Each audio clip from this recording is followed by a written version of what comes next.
नमस्कार दर्शकों, मैं हूं नाविका कुमार और जुड़ रही हूं आपके साथ क्योंकि आज बड़ा दिन है जानने के लिए कि पांचों राज्यों में चुनावी एग्जिट पोल क्या कहते हैं।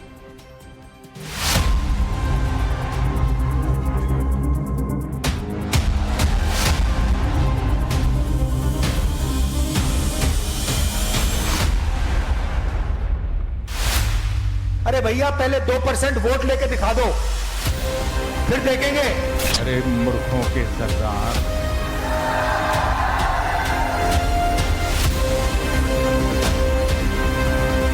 चारों टायर इनके पंचर कर दिए, फाड़ के फेंक दिए। मोदी की गारंटी यानी गारंटी के पूरा होने की गारंटी। अब गारंटी में भरोसा कौन कर सकता है? हमारी गारंटी में लोगों को विश्वास। गहलोत जी, कोनी मिले वोट जी।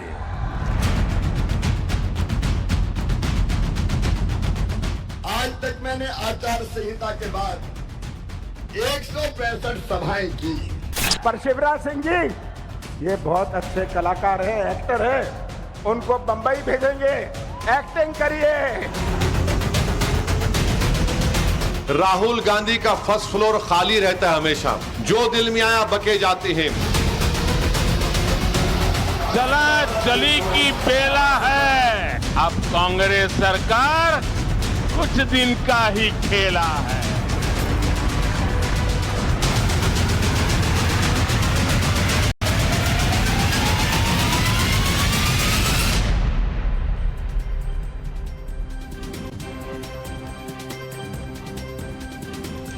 2024 से पहले 5 राज्यों के चुनाव की पिक्चर आज साफ हो रही है। हिंदी बेल्ट के राज्यों में मध्य प्रदेश, राजस्थान, छत्तीसगढ़ के साथ साथ दक्षिण भारत के राज्य तेलंगाना और नॉर्थ ईस्ट के मिजोरम में जनादेश किस तरफ जा रहा है, आज टाइम्स नाउ नवभारत इसकी सटीक भविष्यवाणी करेगा और आपके सामने हम पूरे नंबर और एनालिसिस रखने वाले हैं। ईटीजी रिसर्च के साथ नवभारत के एग्जिट पोल का आंकड़ा आप लगातार देख रहे हैं शाम 4 बजे से।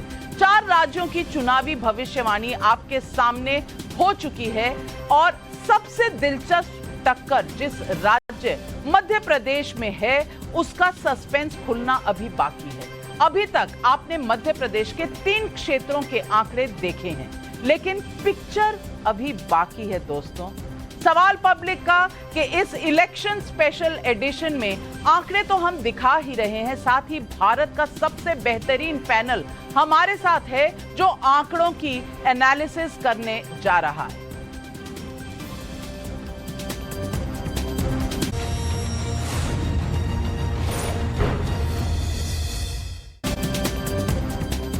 मध्य प्रदेश के 3 क्षेत्रों में बुंदेलखंड, महाकौशल और ग्वालियर चंबल का रुझान अभी तक आप देख चुके हैं। मध्य प्रदेश के एग्जिट पोल में आगे का हाल बताने से पहले जरा देख लेते हैं कि वहां अब तक क्या तस्वीर उभर कर आ रही है।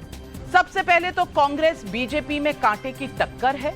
कांग्रेस को 48 से 55 सीटें मिलने का अनुमान है अब तक 3 रीजन्स में। बीजेपी को 42 से 48 सीटें मिल सकती हैं ईटीजी रिसर्च की तरफ से। तीनों रीजन में कुल 98 सीटें आती हैं और अब तक का आंखों देखा हाल हमने आपको बता दिया। अब इसके आगे क्या होने वाला है ये नंबर आपको अपने बड़े स्क्रीन पर मैं दिखाने वाली हूं और ये नंबर हमारे सामने इधर स्क्रीन पर आने वाले हैं। मालवा तिमाड़ में जहां 66 सीटें हैं वहां का रुझान अगर हम देखें, पहला मालवा निमाड़ का रीजन 32 से 36 कांग्रेस के लिए, 31 से 33 बीजेपी के लिए। भैया मुझे लगता है कि आज रात तक मैं सारे नाखून चबा चुकी होंगी क्योंकि इतना नजदीकी मामला है कि किसको सरकार बनानी है इसका अभी तक कुछ पता नहीं चल रहा। इसलिए पहले इससे कि मैं नंबरों पे जाऊं, आंकड़ों पर जाऊं, मैं मिलवाना चाहती हूं आपको हमारे एनालिस्ट जो जुड़ रहे हैं हमारे साथ इस वक्त स्क्रीन पर आपके डॉक्टर आनंद रंगनाथन, सेफोलॉजिस्ट तो नहीं कहूंगी पर साइंटिस्ट होने के साथ साथ ये पॉलिटिकल एनालिस्ट ज्यादा है और इनके ट्विटर हैंडल को अगर आप देखेंगे तो आप देखेंगे कि एक हिंदुस्तान इनका अलग इनके पीछे चल रहा है। हमारे साथ वरिष्ठ पत्रकार टर्न्ड पॉलिटिशियन टर्न्ड पत्रकार आशुतोष जी भी हैं। मेरे बहुत अच्छे मित्र हैं और इनके साथ मेरी नोकझोंक चलती रहती है। आपका स्वागत है सवाल पब्लिक का इलेक्शन एडिशन पर।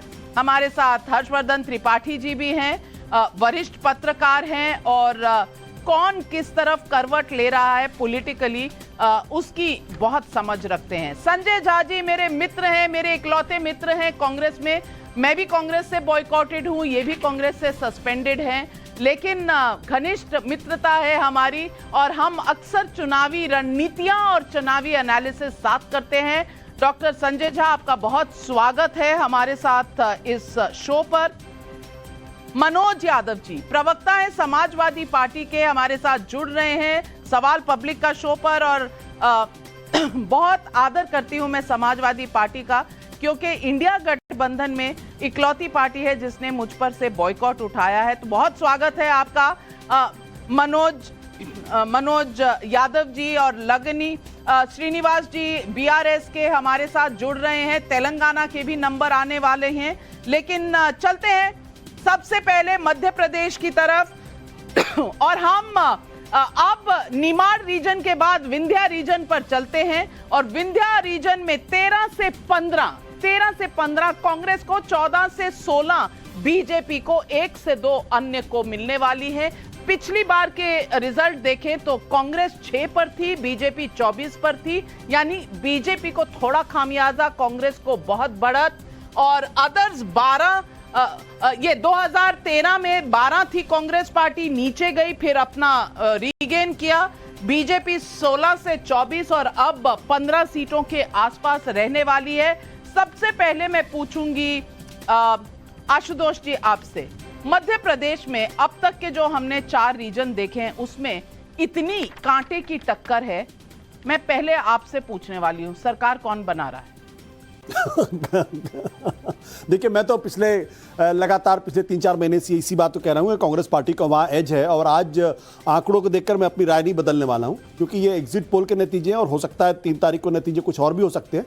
तो मेरा अभी भी मानना है कि कांग्रेस पार्टी को एज है, भारतीय जनता पार्टी वहाँ फिलहाल पीछे है और कितनी सीटों से आगे कितनी सीटों से पीछे है ये मेरे लिए कहना बहुत मुश्किल काम है, क्योंकि मैं प्रिडिक्ट नहीं करता हूँ उस लिहाज से। लेकिन अभी भी मेरा फर्म है कि पिछले कुछ दिनों में ऐसा हुआ है कि भारतीय जनता पार्टी ने जरूर वहां पे अच्छा कैंपेन किया है और काफी उसने ग्राउंड कवर भी किया, लेकिन क्या इतना ग्राउंड कवर कर लिया है कि वो कांग्रेस पार्टी को हरा पाएंगे? मुझे अभी इस बारे में संदेह है।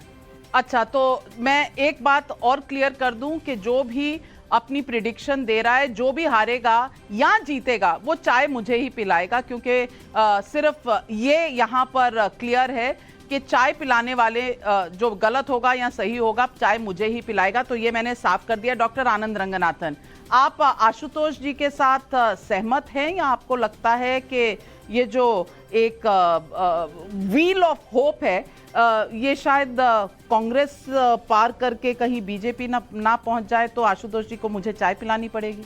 नहीं, देखिए नाविका जी, पहले तो आपको चाय नहीं, आप पंजाबी हैं तो आपको छोले भटूरे मैं खिलाऊंगा।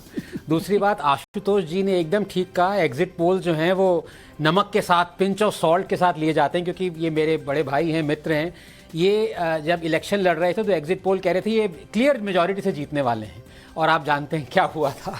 तो एग्जिट पोल्स अभी हंस रहे हैं, बहुत इनका बड़प्पन है ये। लेकिन दूसरी बात मैं यहाँ पे बताना चाहता हूँ कि देखिए, एक बार शिव भगवान और पार्वती माता जी ने अपने 2 बच्चों से, कार्तिकेय और गणेश जी से कहा कि आप पूरे संसार का भ्रमण करके आइए 7 बार।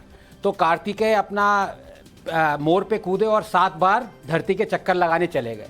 गणेश जी थोड़े प्लम्प भी थे, खाना पसंद थे मेरी तरह, उन्होंने अपने माता पिता के 7 चक्कर लगा लिए, कहा कि यही मेरा संसार है। तो आशुतोष जी ग्राउंड रिपोर्टिंग करें या इधर उधर जाएं, मैं डेटा पे जाता हूँ और डेटा आपको ये बता रहा है कि जो डबल इंजन सरकार नॉर्मली बीजेपी के राज्यों में होती है, इस बार भले ही वो ज़्यादा काम ना करे, लेकिन जो फ्रंट इंजन है मोदी का, उसने ट्रेन को ही नहीं खींचा, उसने ये मामा जी के थोड़े से इंजन जो खराब हो गया था उसको भी खींच लिया। वरना आप ये कैसे एक्सप्लेन कर सकते हैं कि 80 मिलियन पॉपुलेशन मध्य प्रदेश की है, 80 मिलियन, 25 मिलियन को आयुष्मान कार्ड मिला है, 8 मिलियन टॉयलेट्स बने, 8 मिलियन उज्ज्वला कनेक्शंस हुए हैं। तो ये जो वोट मिल रहे हैं, ये प्लीज ये डेवलपमेंट पे हो रहा है, किसी इन फाइटिंग पे नहीं हो रहा। इसको प्लीज ध्यान में रखिए। बिल्कुल, बहुत बड़ी बात कही आपने। तो महाकौशल एक इकलौता रीजन बाकी है, तो पहले नंबर देख लेते हैं और उसके बाद एनालिसिस पर आएंगे। लेकिन मध्य भारत, माफ कीजिएगा, मध्य भारत पर हम आ रहे हैं और मध्य भारत के नंबर मैं आपको बताने वाली हूं क्या है। 16 से 18 कांग्रेस पार्टी, बीजेपी 18 से 20। मैं कह रही हूं कि इस शाम तक, जब तक ये पूरे रिजल्ट आएंगे, मैं अपने सारे नाखून खा चुकी होंगी, क्योंकि इतना कड़ा मुकाबला, इतने कांटे की टक्कर है। और 36 सीटों के रीजन में 16 से 18 कांग्रेस पार्टी, 18 से 20 बीजेपी।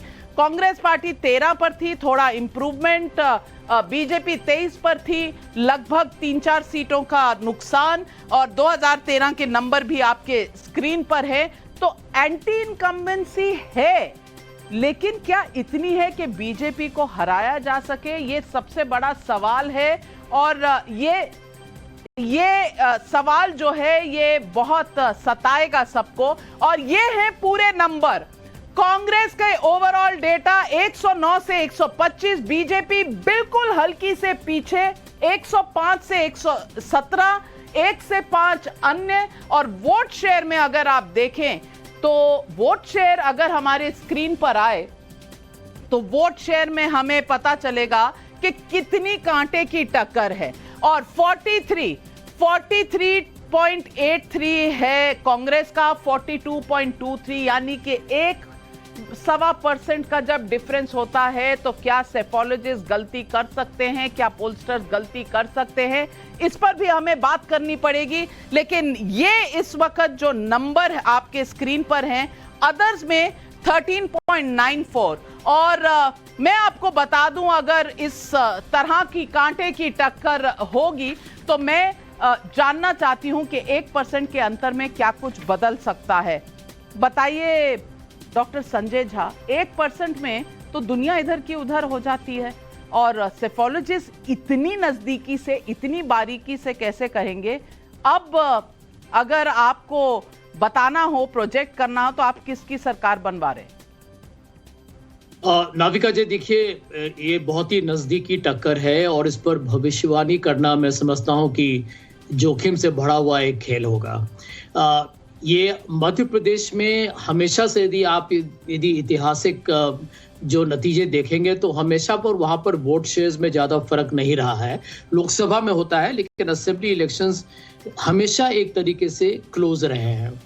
मैं समझता हूं कि यदि ये एग्जिट पोल्स होल्ड की, यदि ये बदले नहीं, तो मैं समझता हूं कि कांग्रेस के लिए ये थोड़ा एक चिंताजनक एक विषय है, क्योंकि यहाँ पर एक 20 साल के बाद इतनी, मैं समझता हूँ कि सरकार के विरुद्ध एक एंटी इनकम्बेंसी होनी चाहिए।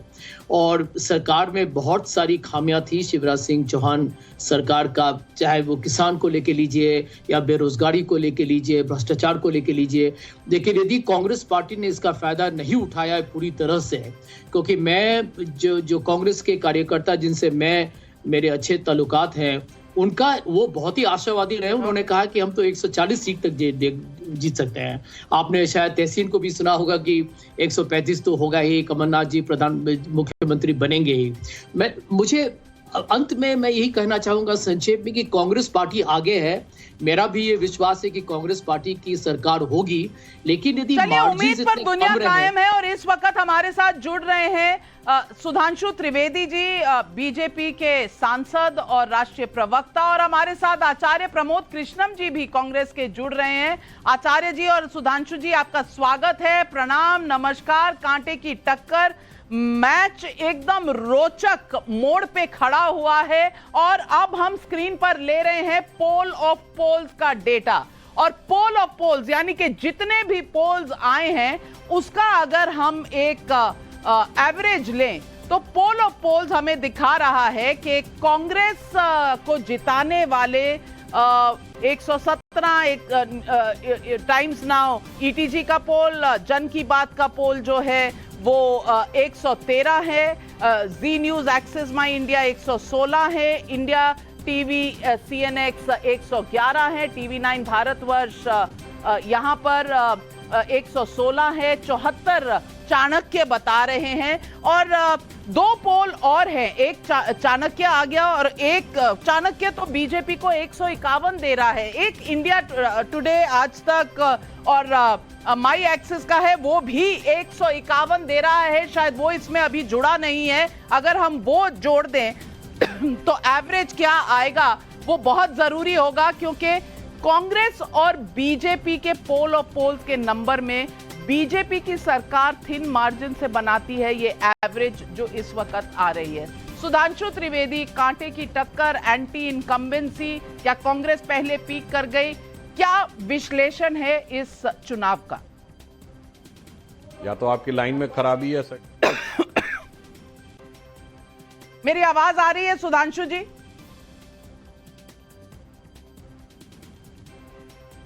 माफ कीजिएगा, मैं आचार्य प्रमोद कृष्णम, इतनी जद्दोजहद के बाद क्या कांग्रेस पार्टी कहीं ना कहीं कांटे की टक्कर या पिछड़ने के कगार पर अगर साफ है कि जिस प्रकार से एक समय में यह माना जा रहा था कि कांग्रेस पार्टी बहुत आगे है 1-1.5 महीने पहले के समय में, उसके मुकाबले कम से कम एग्जिट पोल दिखा रहे हैं कि स्थिति बिल्कुल उलट गई है। और हमारा यह मानना है कि ये जो उभार आता हुआ दिखा है भाजपा में, मेरा मानना है कि जिस दिन ये परिणाम में आएंगे तो ये और निर्णायक और प्रभावी जनादेश भारतीय जनता पार्टी के पक्ष में होगा। हाँ, अगर एकदम विश्लेषण की दृष्टि से कहें तो अभी जो एग्जिट पोल दिखा रहे हैं ये लगभग 2018 जैसी स्थिति दिखा रहे हैं।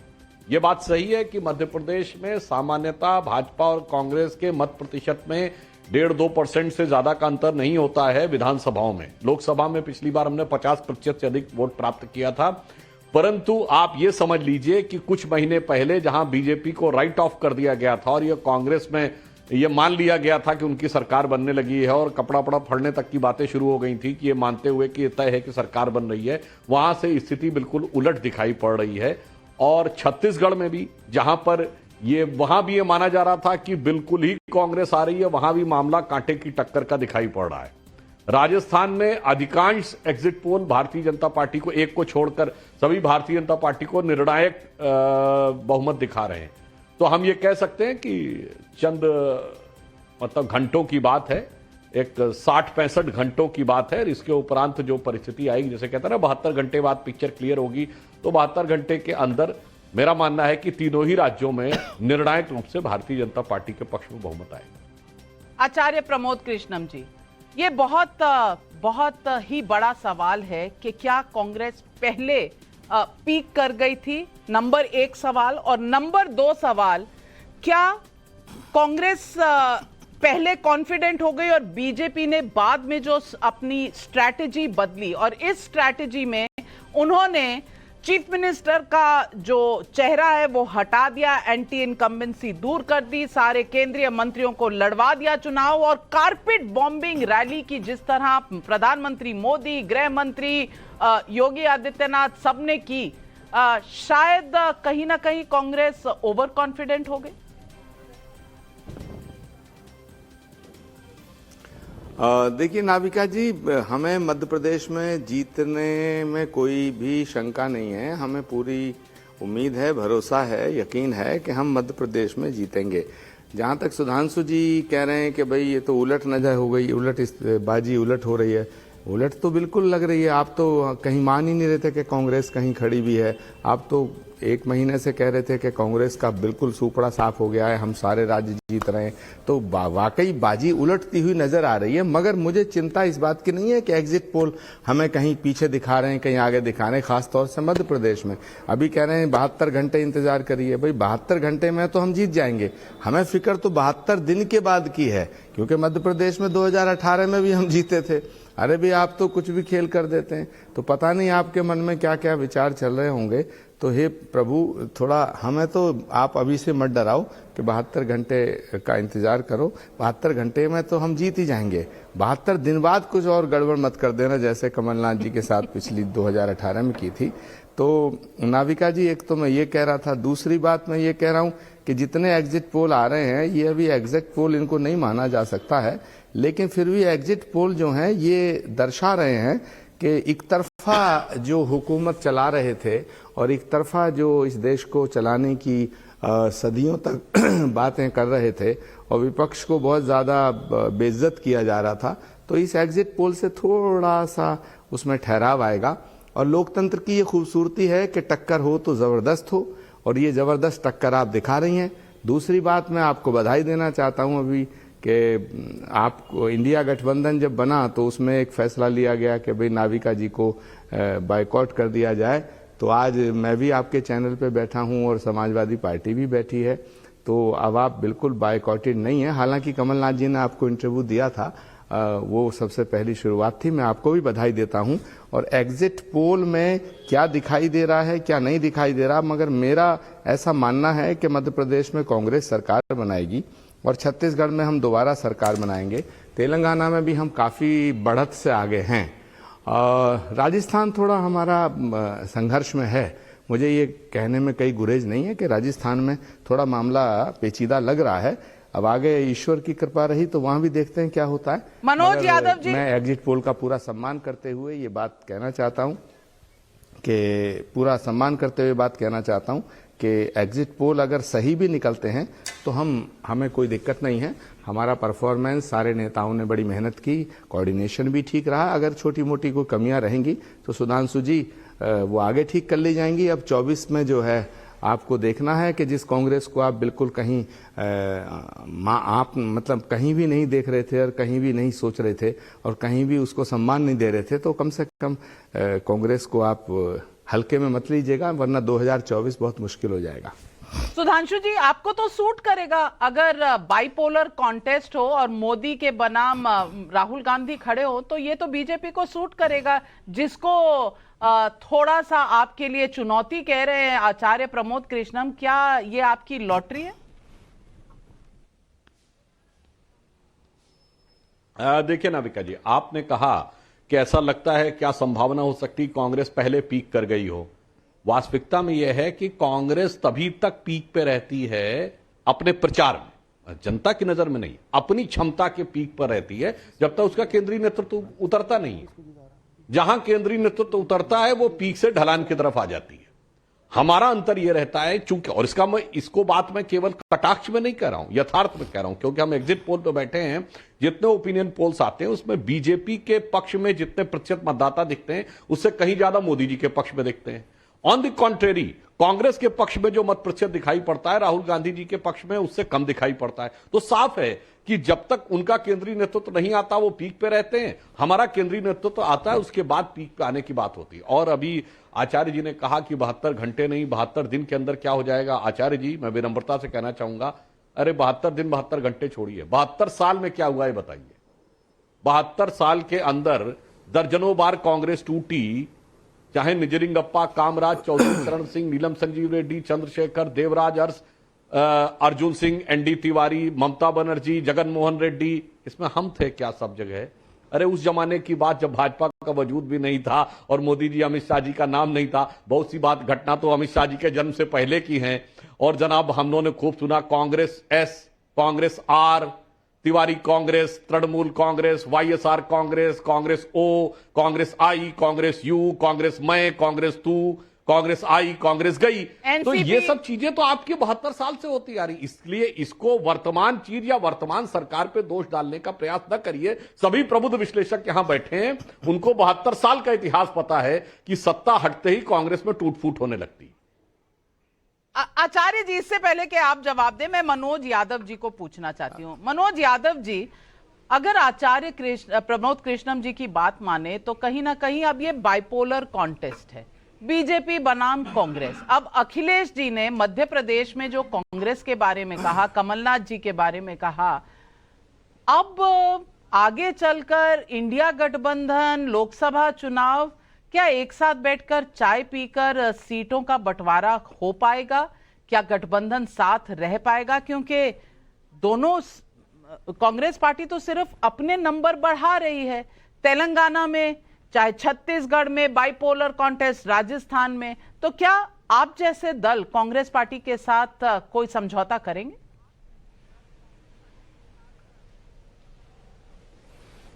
नाविका जी, मैं बीजेपी को तो बधाई देने वाली पिक्चर दिख नहीं रही है, लेकिन कांग्रेस को बधाई देने का बिल्कुल मन है। कई राज्यों में उनको बढ़त दिखती आ रही है एग्जिट पोल में, मैं उनको बड़ी बधाइयां दूंगा।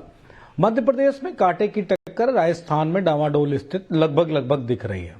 अगर मध्य प्रदेश की कांटे की टक्कर की बात की जाए तो मुझको ये महसूस हो रहा है कि शायद कमलनाथ जी का जो एनालिसिस था वो गलत था। मैं तो उम्मीद ये करता हूं कि एनालिसिस गलत नहीं होना चाहिए और उनको बड़ा बहुमत मिलना चाहिए, जैसे आचार्य जी ने अभी कहा है। लेकिन अगर स्थिति कमोबेशी ऐसी रहती है तो मैं उम्मीद करता हूं कि सरकार वहां कांग्रेस की बनना बहुत मुश्किल हो जाएगा, क्योंकि ये नरेंद्र मोदी के खिलाफ चुनाव है। बीजेपी के लिए मैं, और खासकर सांसद जी के लिए कहूंगा जो बैठे हैं हमारे साथ, त्रिवेदी जी, एक पेय पदार्थ का बड़ा अच्छा उदाहरण है, पूरे देश की जबान पे रटा हुआ है, डर के आगे जीत है। आपने कांग्रेस को इतना डरा दिया कि अब कांग्रेस को सिर्फ जीत नजर आ रही है। और आपको भी मेरी एक सलाह है व्यक्तिगत तौर पे, आप भी डरना सीख लीजिए। अगर डरेंगे तभी जीत आएगी। लगातार अगर डराने का प्रयत्न करेंगे ईडी से, सीबीआई से और तमाम सारे हथियारों से, तो फिर तो आपको हार का ही सामना करना पड़ेगा। वैसे आज आपकी आवाज में वो खनक नहीं दिख रही है और लड़ आप ही रहे हैं सारे राज्यों में। मिजोरम को कमोबेशी में किनारे करे दे रहा हूं। बिल्कुल मैं तो इतना ही कहूंगा कि आपकी आवाज में खनक आनी चाहिए। अगर नहीं आएगी तो मुझे लगेगा कि 2024 का ये निश्चित तौर से यहां से ही शुरुआत हो जाएगी। एक बड़ी बात और कह दूं, अगर इन राज्यों में नविका जी बीजेपी बुरी तरीके से हारती है तो जिस मुद्दे को लेके ये बैठे हैं साहब लोग, वो मुद्दा है राम मंदिर। तो इस पे बहुत सारी वोटें मांगी गई हैं। प्रधानमंत्री ने मांगी, गृह मंत्री ने मांगी, बीजेपी के राष्ट्रीय अध्यक्ष ने मांगी, उत्तर प्रदेश के मुख्यमंत्री ने मांगी। तो क्या बीजेपी एक्सेप्ट कर लेगी इस डिबेट में कि राम मंदिर का मुद्दा फुस हो गया? और अगर जीत गई तो क्या आप मान लेंगे कि राम इस देश में सबके हृदय में रहते हैं? ये भी बता दीजिए। वो हजारों साल से नविका जी रह रहे हैं। वो कोई आज या बीजेपी या नरेंद्र मोदी या योगी आदित्यनाथ की वजह से थोड़ी रह रहा है। दिवाली कितने साल से मनाती है? बात मैंने आपको पिछली डिबेट में कही थी। हजारों साल से हम मना रहे हैं दिवाली। कोई मोदी की वजह से मना रहे हैं कि योगी की वजह से दिवाली मना रहे हैं? हर स्थिति दिवाली क्यों मनाई जाती है? आपकी पांचों उंगलियां घी में और सर कढ़ाई में। सुधांशु त्रिवेदी जी, अब आप ही जवाब दीजिए। और कम करिए। देखिए, मैं मनोज यादव जी को बताना चाहता हूं, बड़ी अच्छी उन्होंने बात कही डर की। जनाब, शायद वो डर ही था जिसकी वजह से समाजवादी पार्टी को सीटें देने में कांग्रेस डर गई मध्य प्रदेश में, और शायद वो डर ही है जिसकी वजह से समाजवादी पार्टी की हिम्मत नहीं पड़ती है कि खुल के कह दे कि उत्तर प्रदेश में कांग्रेस को कितनी सीटें देंगी, क्योंकि डर वो नहीं है जिसकी वजह से दिवाली बनाई जा रही है। डर वो है जिससे देश डरता था 2014 से पहले। दिल्ली से लेके मुंबई तक, चेन्नई से लेके गुवाहाटी तक, चलती ट्रेन से लेके चलती बस में धमाके होते थे, और उन धमाके के किरदारों का वोट कैसे मिल जाए, दोनों के बीच में जबरदस्त चपारी कव्वाली होती थी। सपा और कांग्रेस के बीच में होड़ लगी रहती थी। अब वो डर है कि वो छटक ना जाए हमसे। जैसे वो ये मार्कशीट का महीना चल रहा है तो गीता में एक पंक्ति है ना, क्यों मोह करते हो, जो कल किसी और का था आज तुम्हारा है, कल किसी और का हो जाएगा। तो मान्यवर, कल ये वोट बैंक कांग्रेस का था, फिर वीपी सिंह का हो गया, वीपी सिंह से आज आपका है। अब आपको डर है कि आपके हाथ से निकल ना जाए। कांग्रेस को लगता है कि मेरे पास वापस आ जाए, मध्य प्रदेश में उधर न चला जाए, इसलिए इतने सुंदर सुंदर विभूषणों से विभूषित किया गया। किसी ने किसी को चालू पार्टी कहा, किसी ने किसी को चिरकुट पार्टी कहा। अब आप मुझे ये बता दीजिए मनोज जी, ये डर से कहा या प्रेम से कहा, ये घृणा से कहा या स्नेह से कहा, ये गठबंधन का धर्म था या आपस में एक दूसरे को निपटाने का मर्म था? आप बता दीजिए तो शायद जनता को बेहतर पता लग जाए। मैं नंबर्स जो पोल ऑफ पोल्स के हैं वो दिखाना चाहती हूं। एक लाइन में जवाब दे दूं। जी मनोज जी। नविका जी, मैं बिल्कुल बड़ा अच्छा सवाल पूछ लिया। देखिए, हमारे यहाँ गठबंधन है, हमारे यहाँ कोई दान नहीं दे दिया गया है कि समाजवादी पार्टी को कांग्रेस ने दान दे दिया, कांग्रेस को समाजवादी पार्टी ने दान कर दिया है। हम अपनी बात कहेंगे, कांग्रेस अपनी बात कहेगी। आपके यहाँ दान हो जाता है, आपके यहाँ गुलामी हो जाती, गुलामगिरी सिखाई जाती है। अपनी अपनी बात सारे राजनीतिक दलों ने कही। बना नहीं बना तो कोई बात नहीं, हम अपनी राह वो अपनी राह, इसमें कौन सी बड़ी बात हो गई। लेकिन आपका एक सवाल ये जायज है कि कांग्रेस को डर लगा, तो मेरे ख्याल से डर लगा होगा तो जीत नजर आएगी। अगर नहीं डर लगा है तो जो 151 152 का आंकड़ा दिख रहा है तमाम सारे एग्जिट पोल का, तो बात को डर लगेगा। 24 में कांग्रेस डर रही है। प्रमोद जी ने हाथ उठाया, आचार्य प्रमोद कृष्णम जी ने हाथ उठाया। कांग्रेस डर गई क्या आचार्य जी? देखिए नाविका जी, एक तो मनोज यादव जी ने बहुत अच्छी बात कही कि आज सुधांशु जी की बात में खनक नहीं दिख रही। मैं थोड़ा दूसरा कहना चाहता हूं, खनक तो है, धमक नहीं दिख रही है। आज खनक तो दिख रही है, धमक नहीं दिखाई दे रही है। दूसरी बात नाविका जी, मैं सुधांशु जी को एक बात बड़े गंभीरता से कहना चाहता हूं कि ये मध्य प्रदेश की बात है, 1% का ऊपर नीचे दिखा रहा है। राजस्थान में हमारी सरकार थी, राजस्थान में भी बड़ी मशक्कत करनी पड़ रही है आपको सरकार बनाने के लिए, या ऐसा जो एग्जिट पोल दिखा रहे हैं। मगर सबसे ज्यादा खतरे की घंटी सुधांशु जी आपके लिए ये है कि तेलंगाना में अगर कांग्रेस की सरकार बनती है, जिसका हमें भरोसा है कि तेलंगाना में हम आ रहे हैं, तो दक्षिण भारत में ये कांग्रेस के लिए बहुत बड़ा एक अवसर होगा और एक बहुत ये 24 का जो मार्ग है ये बहुत ही हमारे लिए प्रशस्त हो जाएगा और ये आपके लिए बहुत ही ज्यादा खतरनाक सिद्ध होगा। मैं इसको गंभीरता से आपको बता रहा हूं और इसलिए आप अब कांग्रेस के नेताओं का मजाक बनाना छोड़ दीजिएगा। अभी आपने कहा 72 सालों में क्या किया। भाई 72 सालों में हमने ये किया कि एक गरीब घर का बच्चा देश का प्रधानमंत्री बन गया। ये कांग्रेस की देन है। और किसकी देन है? जहां तक राम का सवाल है, राम के नाम पे समझौता ना हमने किया है ना हम करेंगे। जो राम का नहीं वो किसी काम का नहीं। जो सनातन के खिलाफ बोलता है हम खुलेआम उसका विरोध करते हैं। जो सनातन के बिना इस राष्ट्र की कल्पना नहीं की जा सकती है। सनातन के बिना भारत की कल्पना नहीं की जा सकती और न भारत के लोकतंत्र की कल्पना की जा सकती है। तो ये आपको अपनी पार्टी में ज्यादा बताने की जरूरत है आचार्य जी, माफ कीजिएगा, ये आपको अपनी पार्टी को ज्यादा बताने की जरूरत है जो आपके भी खिलाफ हो जाते हैं जब आप राम की बात करते हैं। और दिक्कत यह है कि सनातन के खात्मे की बात, सनातन डेंगी है, एड्स है, तमाम चीजें आपके अलायंस पार्टनर कहते हैं और चूं तक नहीं निकलती कांग्रेस पार्टी को। किसको भरोसा दिला रहे हैं आप, सुधांशु जी को, देश के लोगों को, या कांग्रेस पार्टी को? नाविका जी, जो मैं कह रहा हूं ये सारा देश सुन रहा है। आपका बड़ा चैनल है, आप बहुत ही वरिष्ठ पत्रकार हैं, राष्ट्रभक्त पत्रकार हैं और आप राष्ट्र के हित में बात करती हैं। और मैं स्पष्ट रूप से कह रहा हूं, सनातन के बिना भारत की कल्पना नहीं की जा सकती है। अगर कोई सनातन के लिए मेरी बलि मांगता है तो मैं बलि देने को तैयार हूं। सनातन बलिदान मांगता है। कांग्रेस पार्टी में भी ऐसे बहुत से लोग हैं जो रोज चाहते हैं कि आचार्य प्रमोद कृष्णम की गर्दन किस दिन कटेगी। तो मुझे गर्दन कटने से डर नहीं है, ना मैं बीजेपी से गर्दन कटवाने से डरता हूं। समाजवादी पार्टी में भी स्वामी प्रसाद मौर्य हैं। मैं इनसे भी कह रहा हूं, समाजवादी पार्टी के हमारे अपने प्रवक्ता महोदय से, मनोज जी से मेरे बहुत ही प्रिय हैं, बहुत अच्छे वक्ता हैं, कि स्वामी प्रसाद मौर्य जी जैसे लोगों को ज्यादा नजदीक ना लगाएं। अगर ना निकाल पाए तो थोड़ा साइड कर दें, क्योंकि राम से हम नहीं लड़ना चाहते हैं, ना हम लड़ पाएंगे, कोई नहीं लड़ पाएगा। हमारी लड़ाई भाजपा से है, हमारी लड़ाई हिंदुत्व से नहीं है, हमारी लड़ाई सनातन से नहीं है, हमारी लड़ाई भाजपा से है। हमारी लड़ाई, कुछ ऐसे नेता हैं जिन्होंने हमारी लड़ाई भाजपा की जगह एंकर से कर दी। कुछ ऐसे नेता हैं जो हमारी लड़ाई कभी कभी वंदे मातरम से करा देते हैं। कुछ ऐसे नेता हैं जो कांग्रेस को वामपंथ के रास्ते पे ले जाना चाहते हैं। हम उनमें नहीं हैं। लेकिन कांग्रेस पार्टी ना राम के खिलाफ है, ना सनातन के खिलाफ है, ना राष्ट्र के खिलाफ है। ना कांग्रेस पार्टी वो पार्टी है जो सर्वधर्म संभाव को लेकर चलती है। इसलिए सुधांशु जी, ये जो दक्षिण भारत का जो गेट खुला है, ये जो द्वार खुला है, ये बड़ा खतरनाक है आपके लिए। जरा इस पे ध्यान दीजिएगा और थोड़ा सम्मान देना सीखिएगा हम लोगों को। सुधांशु जी जवाब दीजिए, क्योंकि इस वक्त जो पोल ऑफ पोल के नंबर हैं वो दिखा रहे हैं 131 एवरेज बीजेपी के लिए और लगभग 96 जो हैं वो कांग्रेस के लिए। लेकिन वो जो दक्षिण की बात कही, वो दक्षिण के नंबर पर तो मैं आऊंगी, लेकिन दक्षिण में अगर दूसरा एटीएम खुल गया कांग्रेस पार्टी का, तो क्या बीजेपी के लिए बड़ी चुनौती हो सकता है?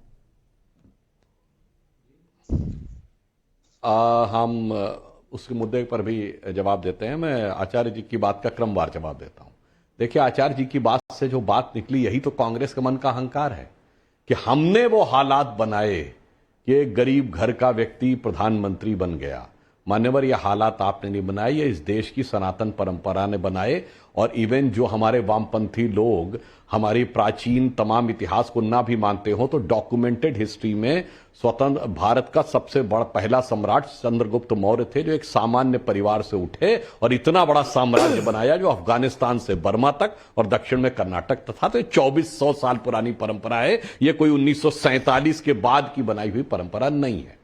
दूसरी बात आपने कही, बहुत मुझे एक बात नाविका जी बहुत अच्छी लगी कि प्रमोद कृष्णन जी जिस समय बात बोलते हैं कि हमें सनातन से नहीं लड़ना है, हमें राम से नहीं लड़ना है, तो मुझे इनकी स्थिति जानते कैसी नजर आती है? मुझे महाभारत याद आता है। इनकी स्थिति महाभारत के विदुर जैसी नजर आती है, क्योंकि जिस पार्टी में खड़े हैं उसकी स्थिति भी कुछ महाभारत से मिलती हुई नजर आती है कि एक युवराज है जो लड़ाई हार चुका है, मगर माता गांधारी चाहती हैं कि येन केन प्रकारेण उसके बाद भी वो युवराज जीत जाए, और विदुर उसको समझाने का प्रयास करते हैं कि भाई क्या धर्म है क्या अधर्म है तुम्हें समझ में नहीं आता। तो दुर्योधन क्या कहता है? जानामि धर्मम नचमे प्रवृत्ति और जानामि अधर्मम नचमे निवृत्ति। यानी धर्म क्या है मुझे पता, पर क्या करूं मेरी प्रवृत्ति नहीं है, और अधर्म क्या है यह भी मुझे पता है, पर क्या करूं मेरी इससे निवृत्ति नहीं है। तो मुझे लगता है कि जो कुछ प्रमोद कृष्णन जी बोलते हैं और जो कुछ कांग्रेस के अंदर घटित होता है, अब मैं आता हूं दक्षिण भारत पे, इसी से कनेक्ट करके। मान लीजिए, एक बार मान लें, मेरा तो मानना है कि ऐसा नहीं होने वाला, परंतु यदि इनकी तेलंगाना में सरकार बन जाती है तो जानते क्या होगा?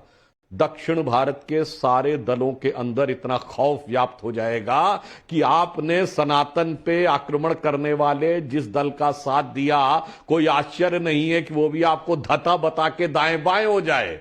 आप, क्योंकि ये बात तय मान लीजिए कि आप इनमें से किसी भी राज्य में अपने दम पे सरकार बनाने की स्थिति में नहीं है, ना आंध्र प्रदेश में है, ना तमिलनाडु में है, और केरल में तो इस बार हो ही चुका है। तो मान्यवर, अगर राजनीतिक विश्लेषण की दृष्टि से देखें तो जिस कल्पना की या जो ख्वाबों ख्यालों की आप बात कर रहे हैं, वो आपके लिए ख्वाबों में कांटे ज्यादा लाएगा, फूल कम लाएगा। चलिए, किसके लिए कांटे और किसके लिए फूल आने वाले हैं राहों में, तेलंगाना के नंबर भी देख लेते हैं। टाइम्स नाउ नवभारत और ईटीजी के पोल में तेलंगाना का फोरकास्ट क्या है? डॉक्टर लगानी श्रीनिवास ध्यान से देखेगा। हमारा पोल बता रहा है कांग्रेस आगे है 60 से 70 सीट, और बीआरएस 37 से 45 सीट, बीजेपी 6 से 8, एआईएमआईएम 5 से 7, अदर्स 0।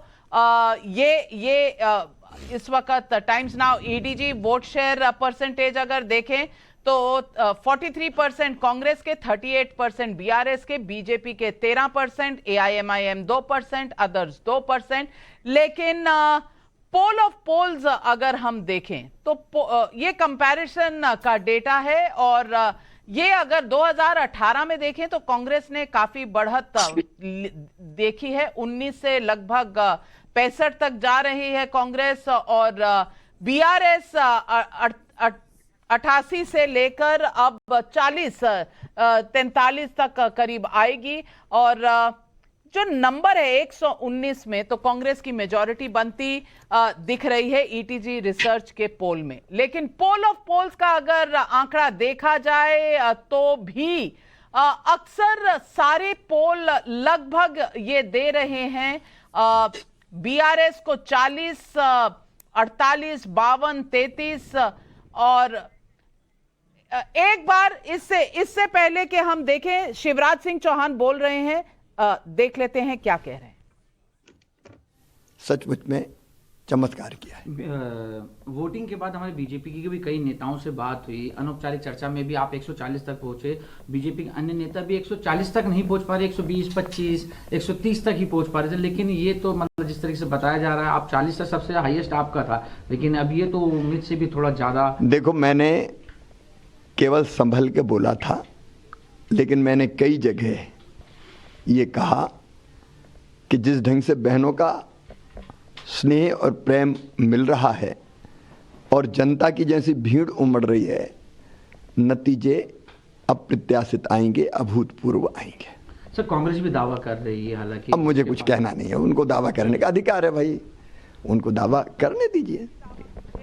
उन्हें कुछ कहना नहीं है। लेकिन तेलंगाना में अगर कांग्रेस की सरकार बनती है तो श्रीनिवास जी, कहीं ना कहीं कांग्रेस सब साउथ में कर्नाटक के बाद तेलंगाना की अगर सरकार बनाती है और बीआरएस प्लस एआईएमआईएम के जो एक माइनॉरिटी वोट का जो कार्ड है, ओबीसी वोट का जो कार्ड है, क्या इसको ध्वस्त नहीं कर रही?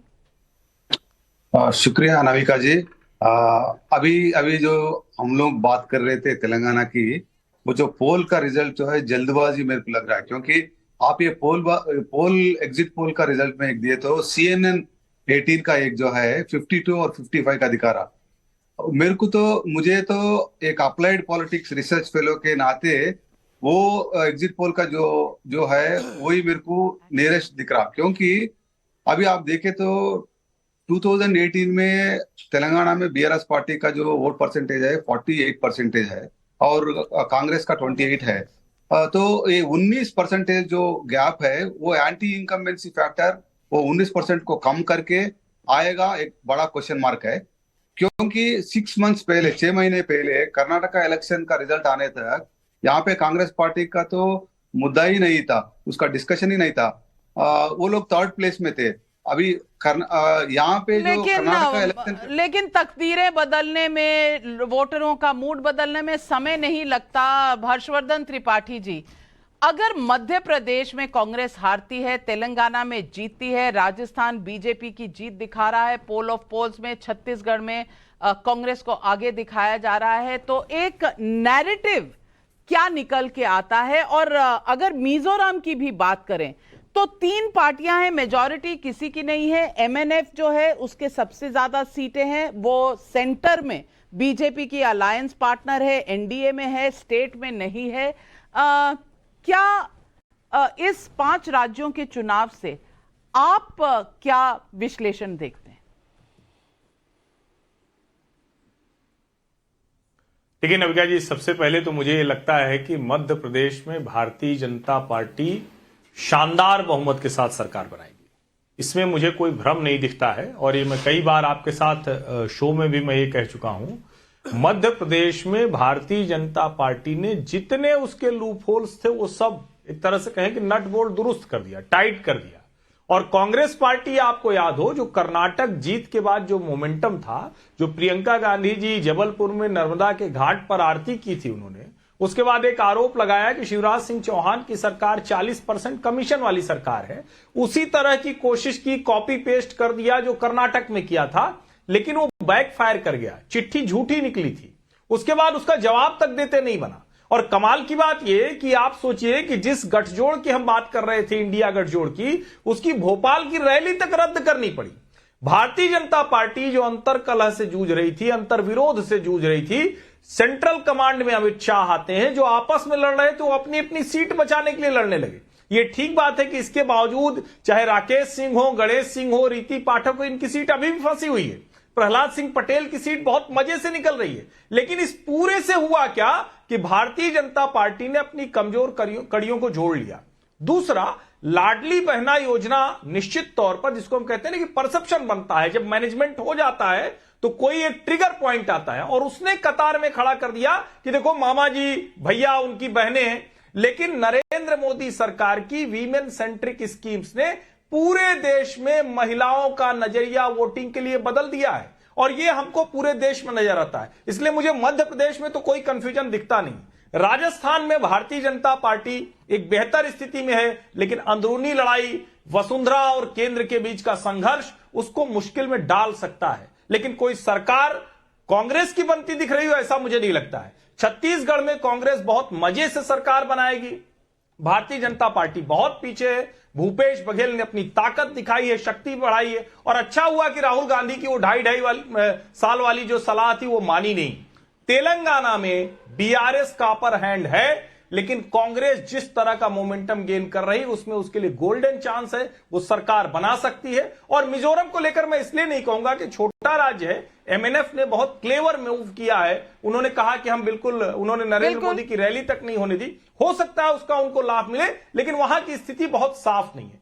तेलंगाना को लेकर एक बात मैं कह दूं, कांग्रेस अगर वहां सरकार बना पाती है या दूसरे नंबर पर भी बहुत नजदीक रह जाती है तो कर्नाटक के बाद तेलंगाना सेक्युलर वोटों की फर्स्ट प्रायोरिटी पूरे इंडिया गठजोड़ में मुसलमान मतदाता अब कांग्रेस को सबसे पहले देखेगा। मुझे ये बहुत बड़ी चीज दिख रही है। और 2024 मनोज यादव जी, ये शायद आपके लिए बड़ी बात है, लेकिन आपने मुख्यमंत्रियों की और अंदरूनी लड़ाई की अगर बात की तो सुधांशु त्रिवेदी जी आपसे चाहूंगी एक जवाब। क्या राजस्थान में अंदरूनी लड़ाई, बहुत से chief ministerial candidate, Vasundhara Raje को ना प्रोजेक्ट करना, क्या इसका खामियाजा बीजेपी को होगा?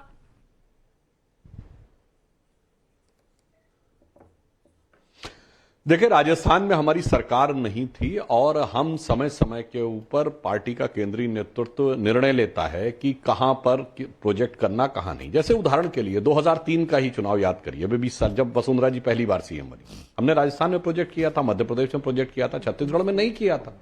अभी बताइए 2017 में तो योगी जी को प्रोजेक्ट नहीं किया था। इसलिए मैं मानता हूं कि इस चीज के बारे में पार्टी का केंद्रीय नेतृत्व सभी पक्षों में विचार करके निर्णय लेता। वसुंधरा जी हमारी वरिष्ठ नेता है, राजस्थान की सबसे वरिष्ठ और प्रभावी नेता है, तो उनके मान सम्मान का इससे कोई लेना देना नहीं है। पूरी तरीके से पार्टी इन सारे विषयों को ध्यान रखती है। हाँ, मगर आपने राजस्थान की बात कही, अगर हमारे यहां किसी को अंदरूनी लड़ाई याद आती है तो याद करिए, वहां तो ऐसा वीडियो नजर आता है कि एक व्यक्ति नारा लगा रहा है सोनिया गांधी राहुल गांधी जिंदाबाद, अचानक उसको झड़प दिया जाता है, रोक दिया जाता है और कहा जाता नहीं, कहो अशोक गहलोत जिंदाबाद। वहां तक तो ठीक है, कहा जाता राहुल गांधी सोनिया गांधी मुर्दाबाद। भाई ऐसी लड़ाई और सचिन पायलट और अशोक गहलोत की लड़ाई तो 5 सालों तक चलती रही और सबने देखा भी। लेकिन कुछ इन राज्यों की जीत में मैसेज भी हैं जो पूरे देश के लिए लागू होंगे। और मैं अपने डायरेक्टर अनुपम जी से कहूंगी अगर हम वो स्क्रीन पर डाल सकें, क्योंकि इस पूरे इनिशिएटिव में अगर राजस्थान बीजेपी जीत रही है, मध्य प्रदेश अगर बीजेपी को जीतना दिख रहा है, और क्या छत्तीसगढ़ और तेलंगाना अगर कांग्रेस की तरफ जाती हैं तो क्या नेशनल नैरेटिव बदलेगा? क्या इंडिया गठबंधन में जो अन्य लोग, अन्य पार्टियां हैं, उनके लिए ये क्या मैसेज लेकर आएगा? राहुल गांधी बनाम बीजेपी का क्या फिर से 2024 में एक बार लोकसभा में फिर आर पार होगा? क्या इंडिया गठबंधन में अगर मुस्लिम वोट सीधा कांग्रेस के पास जा रहा है तो क्या इससे अन्य रीजनल पार्टीज को चुनौती लगेगी और वो कांग्रेस से पल्ला झाड़ेंगी? ये तमाम सवाल उठकर खड़े हो जाते हैं। लेकिन इस वक्त पोल ऑफ पोल्स बता रहा है मध्य प्रदेश में बीजेपी की सरकार, राजस्थान में बीजेपी की सरकार, छत्तीसगढ़ में कांग्रेस की सरकार, तेलंगाना में कांग्रेस की सरकार, मिजोरम में हंग हाउस की खबरें नजर आ रही हैं, रुझान नजर आ रहे हैं। और क्या इसके बाद देश की पॉलिटिक्स और देश का नैरेटिव दोनों बदलने वाले हैं? बस देखते रहिएगा, क्योंकि टाइम्स नाउ नवभारत पर हम समय समय पर इसका विश्लेषण करते रहेंगे। तमाम दर्शकों को और हमारे जितने भी सम्मानित मेहमान हमारे साथ जुड़े उनका बहुत बहुत धन्यवाद। लेती हूं आपसे इजाजत, नमस्कार।